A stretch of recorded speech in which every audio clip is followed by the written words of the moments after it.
What's going on, man? Welcome back to the basement.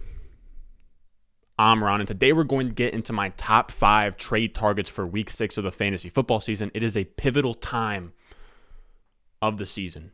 We have a lot of people that are maybe, 1-5, 2-4. Hopefully, those people aren't the ones subscribed to the channel. I know a lot of you guys are doing really well, but if your back is up against the wall, you probably got to make some moves. So we're going to talk about some players that you should trade for if, you're down bad. We're going to have some players you should trade for or away. If you're up big, you're 5-1, 6-0, make some moves to preserve that championship.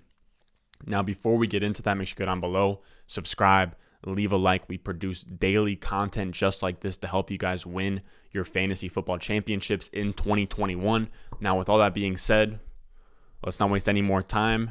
Let's go. Thirsty, trying to choose. I know I'm pretty cool. My nitty bag. And we're back. Now, our first trade target we're going to talk about today. My favorite buy of the week, or maybe not my favorite. These are all really good buys, but we're going to talk about Chase Claypool. And I think Claypool's a really good buy right now because of the Juju Smith-Schuster news. Now, I think a lot of you guys are going to say, well, his price probably goes up with the Juju Smith-Schuster news, and people are probably going to be aware of that. But I think that the difference is here is that Juju's out for the season, right? We know that. He has a shoulder injury. But because he hasn't been fantasy relevant or good, I don't think people are going to adjust for his impact as much as they should, because he's been this 7 to 8 target guy in games where he's healthy. So he's been healthy in 3 games this year. He's had 7 to 8 targets in all of those, which is a decent amount of volume. When you're passing for, I believe, 39 attempts per game, 8 divided by 39, I don't know, maybe 20%, but that's still a very fat amount of the target share. Now, he's only been the wide receiver 63 on the year in terms of fantasy, so I think people aren't going to understand his impact when he's gone and what that does for Diontae Johnson and Chase Claypool, because this team, like I said, throws the ball 39 times a game. They're 6th in the league in pass attempts, and we have a spot here where we now have a sample size of 2 games with Claypool as the number 2 guy, and this is what we wanted all offseason. We were hoping, obviously we didn't want it to happen this way, but we were hoping that Juju would go to the Chiefs, to the Ravens, maybe to my Jets, and would leave Claypool and Diontae Johnson to eat by themselves, because there's a lot of mouths to feed in that offense. I hate that saying so much, but when you have Claypool, Diontae Johnson, Juju, who are all pretty legit wide receivers, plus Najee Harris, there's only so many targets to go around, while also giving a couple here and there to guys like Ebron, Freiermuth. You got Ray McLeod, James Washington mixes in. But in this 2-game sample size where we have the dream scenario that we were hoping for in the offseason with Claypool as one of 2 main wide receivers. He's been a full route participant, so he's been out there in 2 wide receiver sets, and he has a 25.3% target share and has put up 15 catches for 224 yards and a touchdown in those 2 games. Now, shout out Jacob Sanderson, for digging that up. Really good follow on Twitter. But for this reason, Claypool for me is now going to be a back-end wide receiver 2 for me moving forward. And like I said, because Juju hasn't produced, I think the volume that he is going to clear up for this offense is being slept on a little bit. Now, I went onto the CBS trade value chart. So I hear people all the time in the comments, bro, like those trades are ridiculous. Look, man, I went to the CBS trade value chart. I looked out what like the market's kind of feeling. Every league is different. I am just putting something out there in the ballpark. Now, of course, you're not going to get this exact trade to happen, but I'm just saying moves that I would be kind of looking to make. The first one that evened out to Claypool was Myles Gaskin and Darrell Williams for Chase Claypool. That could maybe be doable with Gaskin's blow-up game, or you could do something like Kadarius Toney and Trey Sermon for Claypool. Now, that sounds like a junk offer, but a lot of people are hyped up on Kadarius Toney. I like him myself, but if I could get Kadarius Toney in a piece and go move that for Chase Claypool, I would do that all day long. Then we're going to go into our next buy candidate, and that's going to be A.J. Brown. A.J. Brown has been a buy for me pretty much. It feels like every week. Now, obviously, it hasn't been every week. Probably more like 2 or 3 weeks I've had him on this list as a buy. And the thing about A.J. Brown is that he is an uber talented wide receiver. He is still my wide receiver 2 in Dynasty. I truly do feel like, right behind Justin Jefferson, I really do feel like he is a perennial superstar in this league. And he's just been kind of unlucky to this point. Now, he was hurt the first couple games. I think that he's a really good trade target for teams that are, 5-1, 6-0, because he has had that nagging injury. He has gone off to a slow start, but if you can kind of afford the downs with the ups, if you will, I'd be maybe going to a team that has AJ Brown, who's been hurt, and is like, I'm done with him. I'm sick of this. Get him off my team. Now, I think that he's due for some positive regression. Now, a side note on positive regression, I had a guy in my comments last week when I talked about positive regression, and he was telling me, I didn't respond or even like the comment, but I've seen this before where people are like, positive regression isn't real. Stop saying that, you fucking idiot. It's just progression. Fellas, that's not how this works. You're regressing to the mean, right? So regressing to the mean, and you can't just say that he's regressing, because regressing is assumed to be negative even though it's neutral, right? So you're regressing to the mean, and because you're regressing up to the mean, it's positive regression. Now, it would be progression if, so you have a sample size of what AJ Brown did through 2 years. Now he's in a slump. Going from that 2 years down and then back up, that's not progression. Progression is just a straight linear path, right? So if AJ Brown was in year 1 and he sucked now and we're like, okay, he's going to get better, that would be progression, not positive regression. Now, I think that makes sense. Regardless, it doesn't really matter. It's not foundational to the video for you guys to understand that, but I thought that was just something that I wanted to clear up real quick, because I think that some people probably hear me say positive regression are like, bro, like, what are you talking about, boss? But that's essentially what it means. Now, when I say positive regression, I think that he is going to regress back to the mean in terms of his air yard target numbers, or his catch rate numbers on deep targets. So he has 6 targets of 20 plus air yards, right? So deep targets, 20 yards down the field, and he has not converted one of them. He's converted none of them. He is that red box on the screen or on the chart. That's AJ Brown. He is doing the worst in terms of catch rate on 20 plus air yard targets, and we're going to say that he's going to regress back to the mean, because last year he was 6 for 14 on passes of 20 yards downfield or more. So that was a 42% rate. I believe that he will climb back to that. He's not just going to keep dropping them, or not dropping them, but just not converting them. And when we're talking about deep targets, those are the most valuable targets possible. Now, obviously, we don't want our players to, kind of make their bread and butter on deep targets, because they're not as voluminous. They're not as abundant, but they're very high value targets, because the implied fantasy points on a pass that's 20 yard downfield is like 2 plus 0.5. So you're already at 2.5 points without even any yak or touchdown upside. That would be in 0.5 PPR. Now, like I said, he converted 42% of them last year. He's converting 0% of them this year. There will be splash plays to come. Now, obviously, 6 deep targets, him not connecting on like 40% of them. So let's say 2 out of 6 deep targets. That's not the sole reason for him not playing well, but the usage has been strong. In his first game back, this is a really good tweet from Adam Levitan.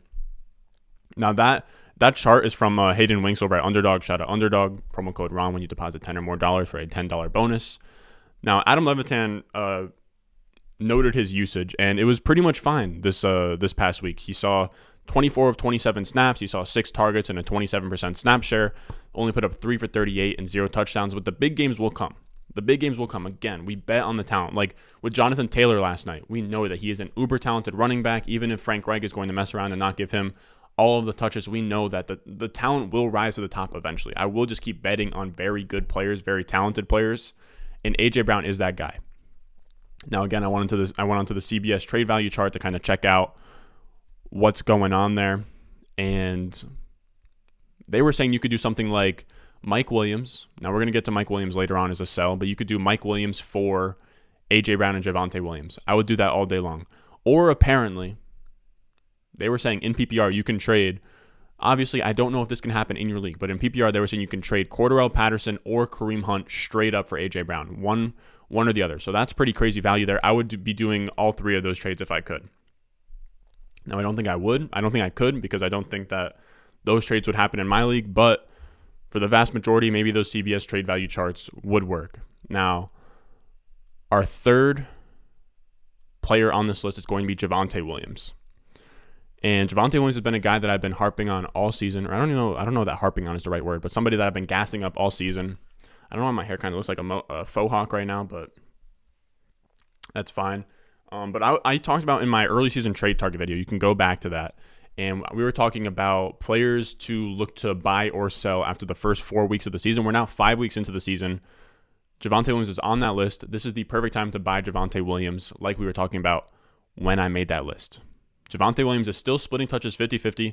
He hasn't really got his leg up on Melvin Gordon yet. They're still splitting touches 50-50. But since week 2, so Melvin Gordon had that one game where he had a 70-yard rush in week 1. Since that game, Melvin Gordon has 49 carries. Javonte Williams has 40 carries, right? So just 9 less carries. Melvin Gordon is averaging 3.7 yards per carry, and Javonte is averaging 5.05 yards per carry. So now I don't love yards per carry, but when we're talking about in the same exact system, in the same exact offensive line, everything like that, I actually like yards per carry in that setting because it just shows you, okay, 2 players in the same exact situation or environment, what are they out there producing? Javonte showing that he has juice. We now have back-to-back weeks. He had that crazy run against the Ravens where he's taken the whole team for a ride. He had a run this week where against the Steelers, he had like 7 yards per carry, had a big run where they tracked him down right before he could score. I think he hit 20 miles per hour on that run, but he's showing flashes, man. And he's also shown that he is one of the best rushers, one of the best pure rushers in the league at this point. So when we're talking about pure rushers, we're talking about Nick Chubb, Derrick Henry, those kinds of guys. He is one of 4 running backs and with at least 0.3 forced missed tackles per rush this season. So on about 1 out of every 3 rushes, he's forcing missed tackles, which is crazy. He also has the 6th easiest rest of season schedule for running backs according to PFF. So the schedule is going to open up a little bit here. He just played against the Ravens, against the Steelers. The schedule is going to open up here for him. I think that eventually the breakout will come. He's going to have his big game, and I think that we're going to see the touches go from 50-50 to maybe like 65-35. That's the bet you're taking. You can still buy him for, high-end RB3 prices. I'd be doing that all day. He's going to be somewhere around RB 20 to 24 for me in the rest of season rankings. Now, when you're making these trades, if you want to see what my rest of season rankings are for these trades, I sit down every Wednesday, so that's going to be out later on today when I post this. But I sit down and do all my rest of season rankings so that you guys can have, an idea of what I would be trading for, where I'm kind of valuing players in that rest of season range. Now, with that being said, we're going to get into the sells here. We did 3 buys. We're going to do 2 sells, but I'm going to give you guys some bonuses, just some names that I jotted down without taking, too many notes or anything like that. And I actually have a bunch of bonus buys, to be honest with you. And the first one is I glossed over the CBS trade value chart. Now, I'm going to be honest with you guys, I don't think that it's like a great resource, but people out there use these kinds of things. And I think that there are people in your league that value these players similarly, because you have to remember these trade value charts are made by other analysts. Do I agree with them? Not really. Hold up, water break.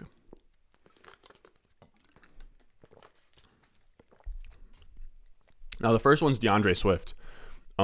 He's still not being respected in these trade value charts as a top, 7 to 10 running back. I know that people that have him value him highly, but I think there is going to still be places where you can get him at, fringe running back 1 prices. If you can get him around that, RB 12 to 15 range, that kind of price, I do that all day because people are still scared of Jamal Williams, and it's so perfect, guys. I can't stress this enough.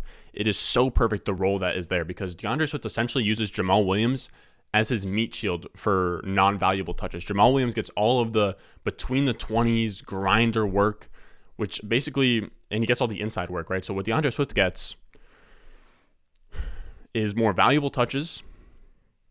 He gets the outside zone stuff. He gets all the receiving work. He's had I want to say 6 or 7 catches a bunch of times this season. He's getting all the receiving work. He had a goal line carry. He's getting the goal line carries. He's getting the receptions. I'm not saying 100% of the goal line carries or 100% of the targets, but he's getting the majority of those looks. So he's getting these really valuable touches, which is super, super important for fantasy.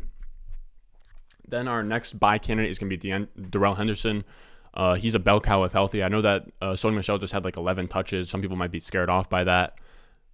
Darrell Henderson was hurt, but during the game when Darrell Henderson was 100% ready to go, he was the bell cow, dominating all the snaps. Then we have Diontae Johnson as another buy that I liked on that list.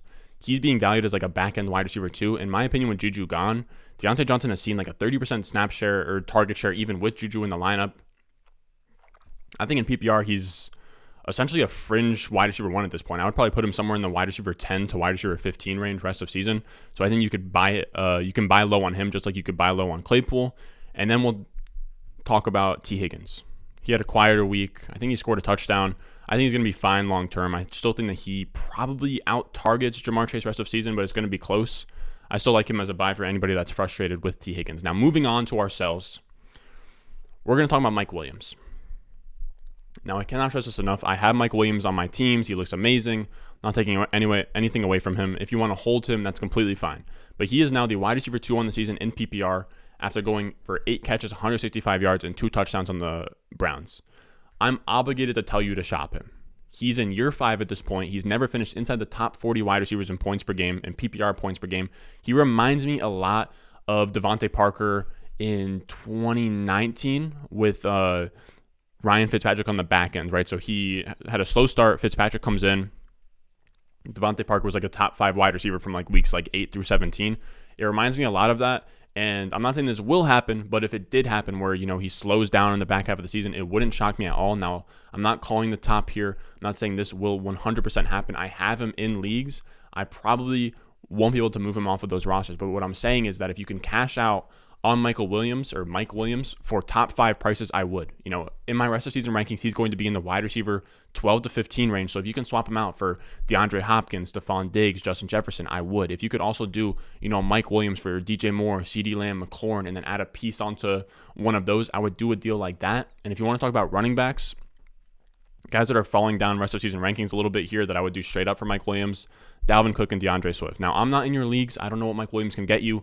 If none of those are even in the ballpark of what you can get from Mike Williams, ride him out. If you can't get, if he's producing at a top 5 rate right now and you can't swap him out for a top 5 substitute, then ride him. Just keep riding him, hold on. So for me, Mike Williams is either a hold or a sell. And I did that without showing his pictures. That's my bad to the people that get mad when I don't show the pictures. There he is, Mike Williams, him in all of his glory. He is now the wide receiver 1 in standard, wide receiver 2 in PPR. Then we're going to talk about Myles Gaskin as my next sell. And Myles Gaskin was the RB46 on the season prior to his breakout game this weekend. He put up 31.9 PPR points on the week with 10 catches, 74 yards, and 2 touchdowns through the air. Now, that's dope. We want those receptions, but also the fact that he had 5 carries for 5 yards, or 5 carries for 25 yards is concerning. Now, I know that they were down. The Buccaneers are a pass funnel, so that makes sense. But I think he was used so much in that game because Will Fuller and Devontae Parker were out. Now, Devontae Parker probably is going to be coming back soon. Will Fuller will be back in like 2-3 weeks. And I think if you can cash out on him for like RB2 prices, I would, because I think Kluge put it really well here. Dave Kluge, really good follow on Twitter. He said that Myles Gaskin averaged 14.2 carries per game last year and is only seeing 6.8 per game this year. So that really does mess with his floor, right? He's not getting the same usage as he was last year. And for me, I have him in the wide receiver or the running back 3 range rest of season. So he's in the same category for me as a Nyheim Hines, a Devin Singletary, a Tony Pollard, guys in that range, a James Conner. But I think if you can sell him for that fringe RB2 price you got him for, in that Mike Davis range, somebody wants to buy back in on Myles Gaskin, I would be looking to sell him for that price. Now, that's going to do it for us today, fellas. Again, if you want access to the rest of season rankings so you can go out there, make some trades, dominate your leagues, that's going to be down below in the description, down below in the comments, on Patreon, patreon.com/Ron Stewart. I'm going to hop off here. I got to go write the waiver wire article for the patrons. I love you guys. Let me know if you guys have any trades involving these players so I can kind of see, what the market's at. It's really tough to gauge the market with these redraft trades because every single league is so different. Now, I know that some of my trades, you guys are going to say that are ridiculous. I'm sorry if they offended you, bro. It's tough. It's tough out here. So I'm not going to go out there and tell you guys to sell these players for cheap or, take the losing side of a trade if I can help it. Now, again, make sure you go down below, subscribe, leave a like. I'll see you guys tomorrow with a running back start sit video. And as always, I'll see you guys in the next one.